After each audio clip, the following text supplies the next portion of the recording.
फैसलाबाद से मोहम्मद अशफाक मुगल। सरपरस्त आला मरकजी तंजीम ताजरान पाकिस्तान, सदर अंजमन ताजरान सिटी रजिस्टर्ड फैसलाबाद, ख्वाजा शाहद रजाक सक्का ने पूरी दुनिया के मुस्लिम हुक्मरानों को इसराइल के खिलाफ मुश्तरका तौर पर जहाद का ऐलान करने पर जोर देते हुए कहा कि इस वक्त दिल खून के आंसू रो रहा है।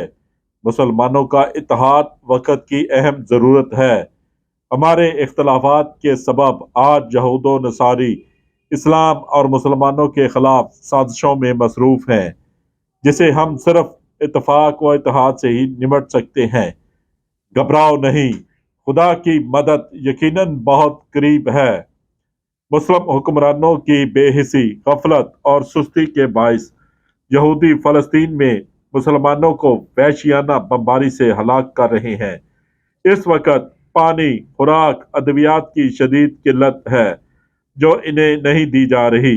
इसराइल अनकरीब अख्ताम पजीर हो जाएगा। देखते रहिए GS न्यूज़। इस वीडियो को लाइक करें, हमारे चैनल को सब्सक्राइब कर बेल आइकन जरूर प्रेस करें।